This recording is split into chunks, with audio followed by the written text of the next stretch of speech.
That's good to know.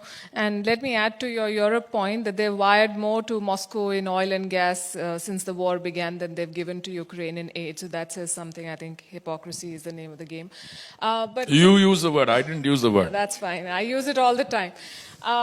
You can. You're a star anchor. I'm only a minister. Right. You talked about other doors opening.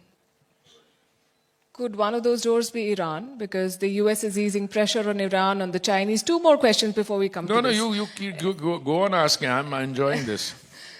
So I know that we stopped buying from Iran post the secondary sanctions in 2018-19. Have we talked to the Americans about a possibility of an opening there? No, I'll tell you something. I used to talk to the Americans in a slightly earlier phase. I'm willing to go public on it. This was during the last phase of the previous administration, and they had we had a backroom channel. Most people know who it was, and he was very active. He was an advisor in the White House. And I used to ask him, how close are you to finally settling the residual issues with Venezuela and Iran? And I think the consistent message from him is we are very close. In fact, when it came to the country you just mentioned, I was told that there was some disagreement on one of the lists that they have on proscribed entities. But after that, other things happened, so one doesn't know. But I am an eternal optimist. No situation ever remains the same. I think with the passage of time, discussions between the international agency which is tasked with dealing with that particular issue, that negotiations will start, and hopefully with the passage of time, that country's energy situation and their ability to supply. By the way, don't make a mistake. They're still supplying. We are not buying. That's one thing. It's not that Iranian oil is off the market. I mean, I come across very interesting situations, I'm not going to name countries, where I suddenly find such and such consignment is available from such and such country. So when I ask my secretary and my other colleagues, they'll say, कि ये तो उतनी तो उनकी production नहीं है जितना they are putting on the market. So again, I'm saying, availability is there all over. But will we start buying? I will not buy. Do you see us start buying? Look, we are a country anchored in the rule of law. If there is a sanction to which we agree, I mean, anybody gets up and places a unilateral sanction, that's a different thing, I'm not obliged. But if it's a sanction which we've accepted, we will not violate it. On Venezuela, similarly, some people told me, Venezuelan crude can't be bought because it's of a particular kind. I said, look, many of our refineries can use Venezuelan crude. They have been buying, and we are owed some money. But I think even that will be sorted out soon.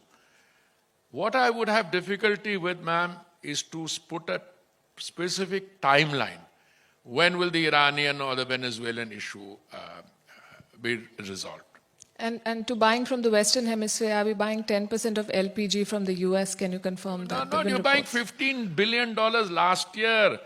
I mean, if you look at the figures in the last few months, there is huge high. I mean, if you interview some of these CMDs, they will tell you. Today I read a report, one of them is looking at gas supplies from Alaska. Then I've seen the figures. This 15 billion could be $25 billion. So, but listen, that huge market potential also gives you leverage. Yeah. So are we buying from the US or not? Of course we are buying. 10% LPG we'll start buying? No, I don't know. That I don't know. These are commercial things. Yeah. I mean, I am told on good references that their LPG, their LNG certainly is cheaper because they have that, what is it called, that? Yeah, they know all these technical terms. I tried not to. No, they buy according to thing that's cheaper. LPG we used to buy earlier largely from one source. It is available elsewhere. during the last meeting of the India Energy Week, we signed a LPG agreement with Equinor. Just now, when I was in Norway with some of my colleagues, I think they are also in discussion with more LPG. And I'm told, again, they don't come to us because we don't do the buying and selling. Government only sets in with a plan to provide the ecosystem. I'm told a lot of our companies are talking about LPG purchases from there. Now, your LPG purchases are quite significant. For a country which is growing at 6.5%, $4 trillion economy, where the rate of growth of energy demand is 3 times the global average, if you were to start buying 10% from a particular source, it would be a lot of, LPG and so on. I think it might happen. Again, it's not for me to say. Maybe to reduce the trade deficit. Maybe to reduce the trade deficit. No, the trade deficit is also, look at other issues involved with the trade deficit. How many Indian students go to the United States? No, I'm just as a guess. How much money do they spend?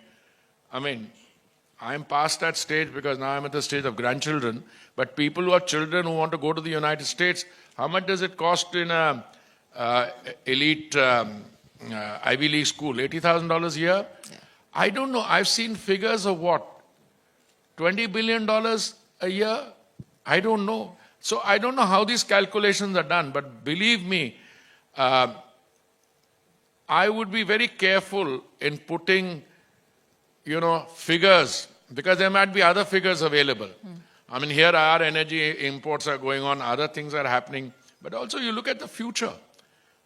Again, I don't want to sound arrogant, but when we moved from being the 5th largest economy to the 4th largest, or when we moved from the 10th largest to the 5th largest economy, whom were we competing against? We were competing against countries which are essentially growing at 2% or less. The UK, Japan, and Germany, which will be if we become the 3rd largest economy soon. And you're growing at 6.5%. So my point is that the other part, your trade partners also look at the potential your market holds for them to increase their exports. And that's, of course, the subject on which you should interview Mr. Goyal. I will, sir. Now let's talk about the pivot that you are steering. The oil exploration, new oil exploration and hydrocarbon production. Why is this initiative unique and why do we need it now? Why this pivot? Well, it's unique for a number of reasons. One is that I don't think we've paid as much attention to E&P in a lot of time. I personally believe that the period between 2006 and 16 is what I call the lost decade, because we had problems with the kind of contracts which were signed earlier, they ran into trouble, litigation, and then they just stopped. Then along came Mr. Modi in 2014, and when the government got its figures right, from 2016 we started off. So we've done a lot of things. We moved from production sharing agreements to revenue sharing agreements. But more than that, we opened up, out of our 3.5 million square kilometers of sedimentary space, we've opened up 1 million square kilometers. In the 10th round of open acreage licensing policy, or OALP, we are offering 257,000 square kilometers of bid. This is the largest ever. I don't know. There may have been some earlier, but from what I read in the statistics, probably the largest ever bid. When we did the 9th round of OALP, 38% of bids came in this 1 million square kilometers, which was opened out. No-go area. Earlier, what happened, I'm seeing my friends from the Navy and Coast Guard sitting here. If you ever wanted to do exploration, they would use their clout and say, nahi, ye to this no-go area must be there because we are operating here. Or DRDO used to say, one day the Prime Minister decided that you guys are doing a great job, but I'm still opening up 1 million square kilometers. So that gives you the extra stuff. Plus, some of the other things that is happening, my friends from on the exploration side, I see CMD ONGC sitting here. He's dug more wells this year than I think he has in the last 37 years. What, 500 wells? More than 500? 578 wells. Madam, an offshore well costs $100 million. An onshore one costs $4 million. And I'll tell you one very major thing which nobody seems to want to talk about. Our policies earlier were wrong. We used to have CMDs heading these important companies. They would come for tenures like what, 4.5 months, 6 months. Now, if you have been made, let's say if you were to be made CMD of one of those companies, what would you say? Invest a lot of money in in ENP? No. You'd say, let me make sure that my quarter-on-quarter profit, that looks better. So, I think we started appointing CMDs, and very good ones, for full tenures.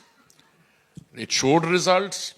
There is a mindset change, but that mindset change has been backed by the government through what now I'm coming to the main point, the ORD Act. The fact of the matter is that the previous legislation was a what, 1948 vintage? It was not just for the oil sector. It was for mining as well. So whether you wanted to have a mine in Orissa or a petroleum lease, in the Andaman, it's the same law that applied. So insofar as mining is concerned, in 1976 they got a new law, but for petrol leases, we were stuck with the same law. So it's a revolutionary change. But more than the provisions which I brought to happily share with you, we've already put them out a number of times, or the regulations which are being drafted. The defining feature of these is that we didn't do it sitting in Shastri Bhavan. We had widespread stakeholder consultation. My colleagues looked at the best practices in all the other countries, borrowed some from here, borrowed some from there. Then we put out the draft legislation for stakeholder consultation. We still got comments on it. And we incorporated the comment. And I keep telling my friends from BP and Shell who are sitting here, I keep telling them, look, if there are other changes you want, don't hesitate, bring them. Because the Prime Minister's mindset is, we have to change this and we have to do ENP now. Because it's part of our overall philosophy, our self-reliance, Atmanirbhar, etc. But we think that with all the fundamental progress we are making, and we made a lot of progress in biogas, biofuels, we've gone to 20%, green hydrogen, great story, but you will still need traditional energy for a long time. For that you must do ENP.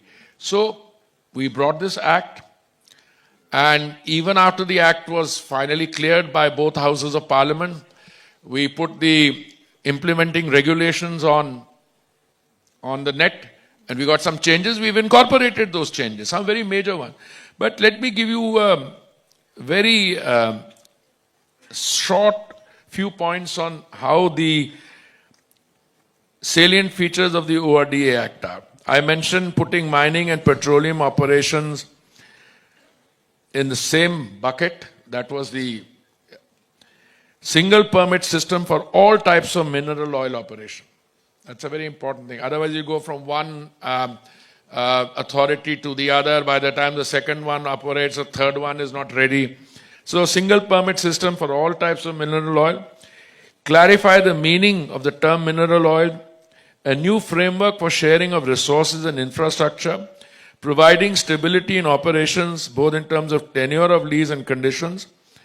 To me, stability and predictability are the two most important things in any area where large amounts of capital expenditure are involved. Because what's the point of somebody raising the capital and then halfway through you decide you've changed your policy?